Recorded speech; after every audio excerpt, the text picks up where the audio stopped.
for a max effort Monday. Yeah, whether you're in the car or at the office, it's time to give it your max effort, just like Bo and Blake. So, hey, don't let your family down like you did on vacation, right? Come on, get off your ass.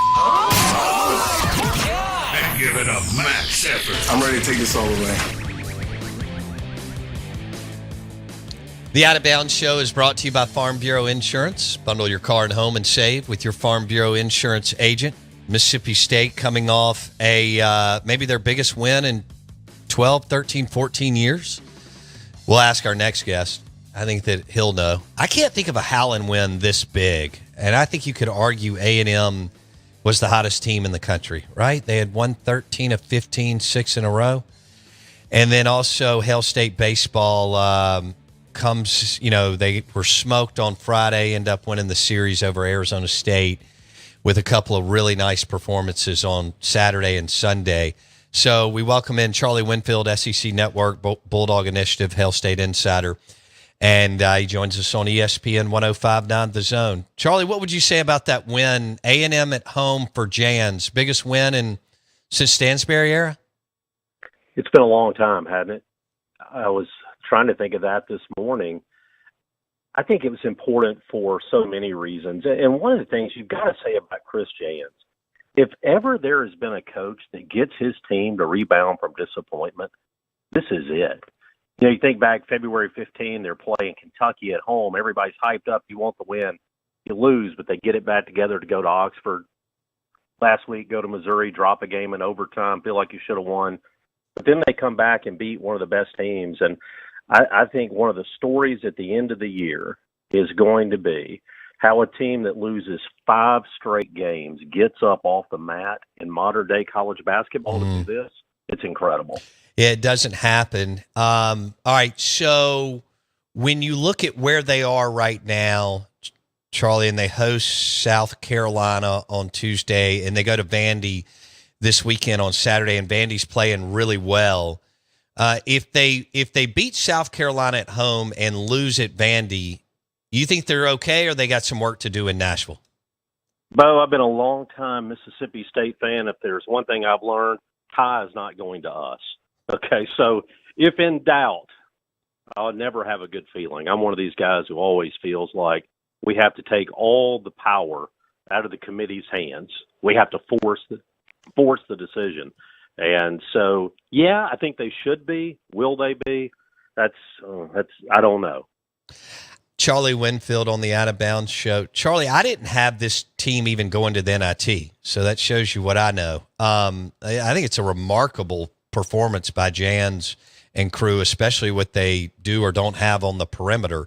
What was where did you see this team going in October, November? I wasn't terribly sure because I didn't think this team would be able to shoot it well enough. And in that regard, we're probably right. But here's the thing that jumps out to me from the ball game on Saturday, and I think shows why a team that goes 3 of 21 from three-point range, after making its first 2, by the way, can ultimately win against a really hot team like A&M by 7. There was a sequence in the game, 14:09 to go in the ball game. A&M had come out, made three-pointer, dunk, 3, layup, 3. It's at 14:09. They pulled out the 9-point lead. Jans calls timeout, forces the media timeout. From that point, from that made three-pointer at 14:09, the 6th made basket of A&M of the half, they don't make another shot until they rebound an air ball and put it in for a layup at the 1:18 mark. Incredible. So they go 12 minutes and 51 seconds. Now, they made some free throws, but they went 12 minutes and 51 seconds without making another shot. And you want to talk about adjustments?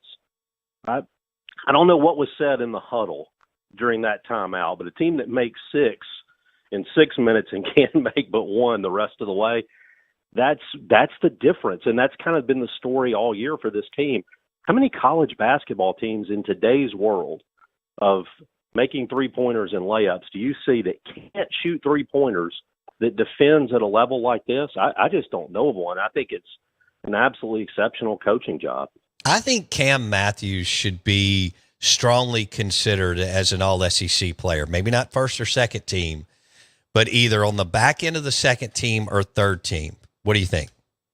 Oh, yeah. If you understand basketball and you understand what holds teams together, there is a generation of Mississippi State fans who still talks about Brandon Vincent and what he did for that team in 2004 for Rick Stansbury. Cam Matthews is that guy, and more so. He is a phenomenal athlete. He's a tough defender. And here's the other thing. The guy's clutch. A lot of times at the end of the ball game, you're thinking, hey, we want to get the ball to a guard so they can get to the free throw line when we need it. And obviously you're comfortable with Deshaun Davis. But we're in the final minute, and I'm screaming, get the ball to Cam. Because you don't worry about him turning it over, save for the alley-oop thing. We'll have to, sometimes they get a little ahead of themselves. But he is a clutch player. I think the guy's arguably the most valuable player. Yes. Not in terms of points, not in terms of production, but the guy you just couldn't win without. I think you just hit on something. I can't believe the way you can handle the ball late in the game, because you're right. It did end up as A&M was putting pressure on Mississippi State. He had to get it, across half court a few times in traffic. Who knows, what direction that goes.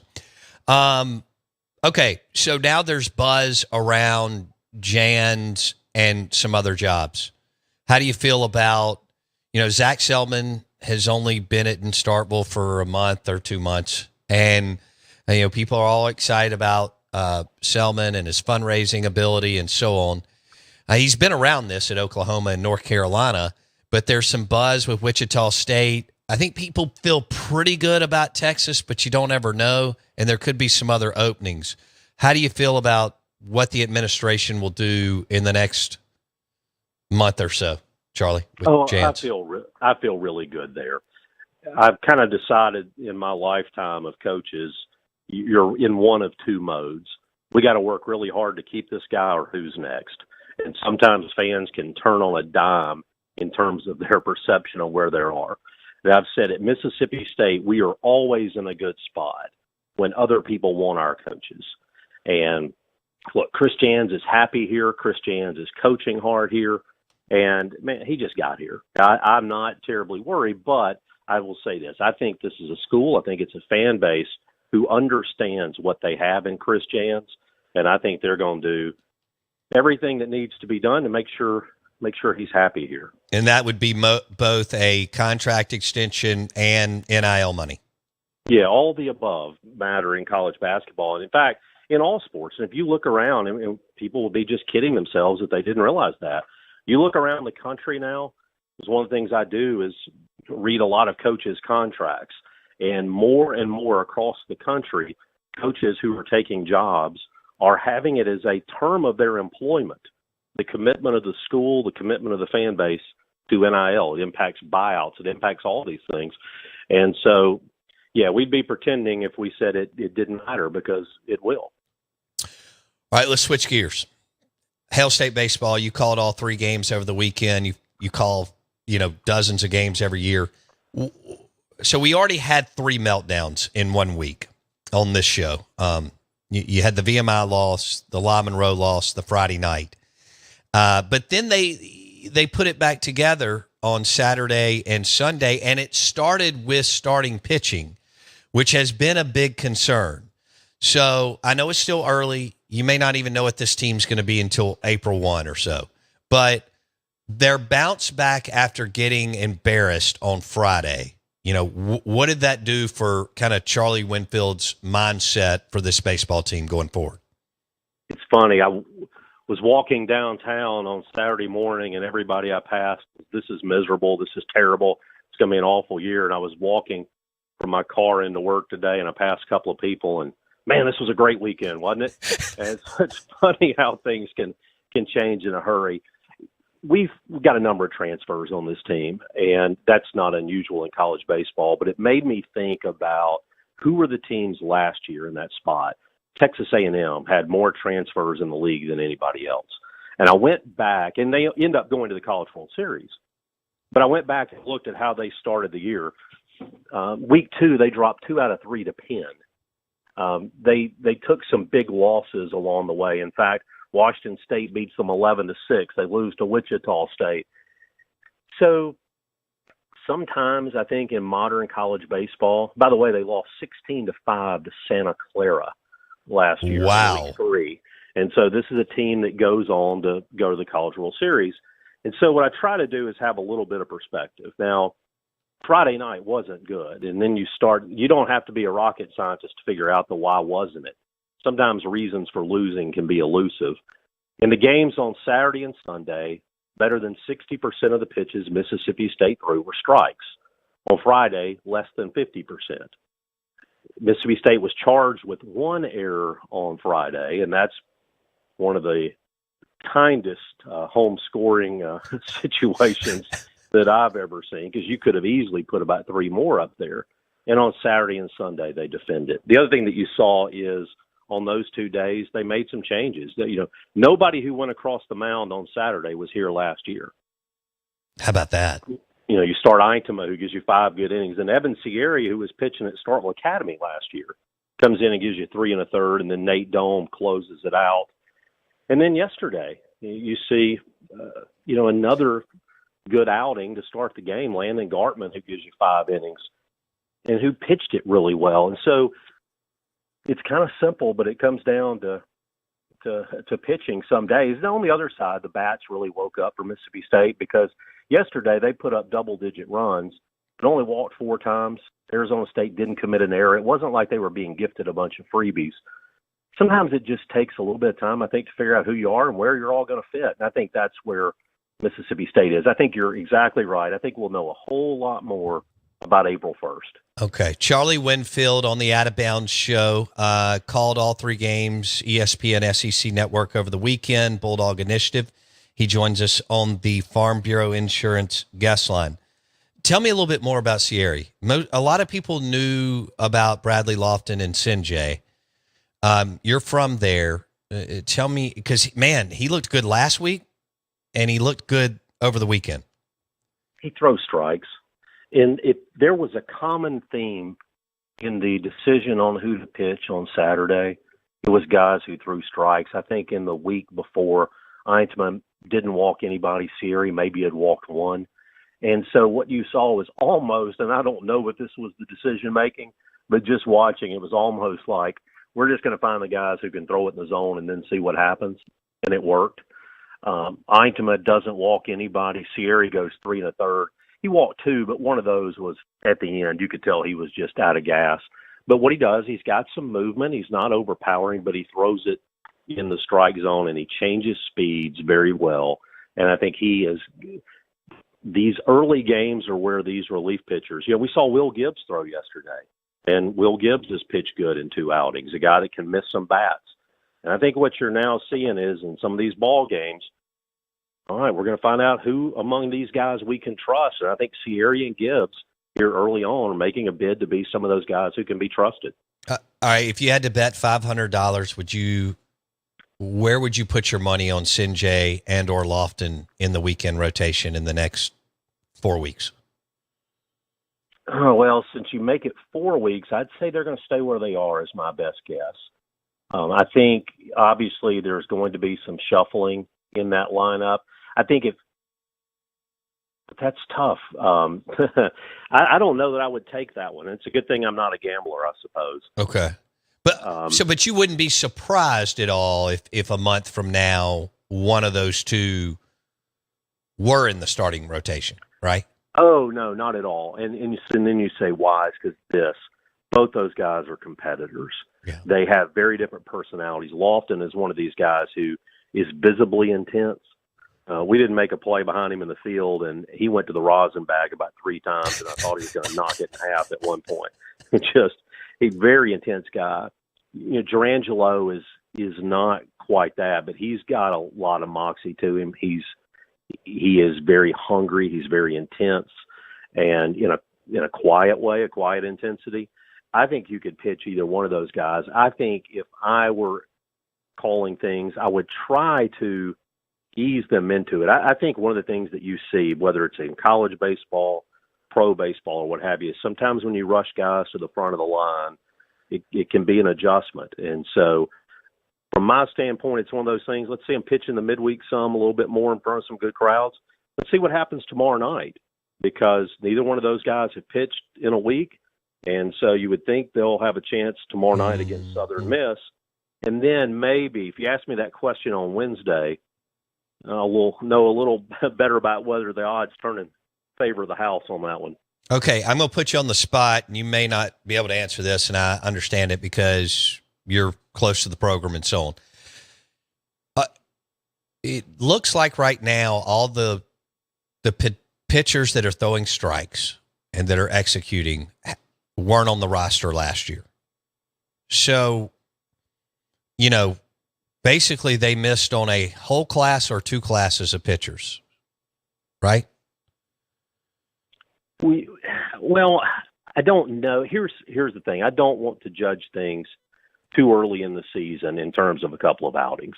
Ultimately, what you would say is, Cade Smith has been a guy that's competed for you over the years. True. And you count on him being able to compete. The other thing is, and they're pretty quiet with this, there's a couple of guys down there who are banged up a little bit, and you're just trying to get them back and get them healthy, and then like see where they are. Yeah, and you've got Pico. We didn't see Parker Stinnett this weekend. So there's some things that you want to give guys a chance to be healthy and at their best before you make decisions about them. But look, no, it's no question that some of the guys have struggled to throw strikes, and I think that's true around college baseball. We looked, by the way, after the first weekend, and what was the big discussion? We can't throw strikes. We can't throw strikes. Mississippi State didn't even lead the SEC in walks. Ole Miss walked one fewer on that opening weekend than Mississippi State did. So it's not necessarily just unique to Mississippi State. I think the problem that Mississippi State had was theirs came in clusters. Yeah. It wasn't that they spread 5 walks across 9 innings. It's that they walked 4 and 5 in a row at times. And so ultimately, there's a lot that goes into it. There's a lot of other things impacting pitchers right now. One of the things is the strike zone is just smaller.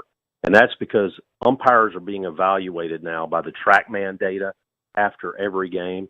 And early in the year last year, I used to joke that Brandon Smith didn't throw a strike all year in the pre-conference season because he lived 2 balls off the plate, and he was getting called strike after called strike for hitting his spots.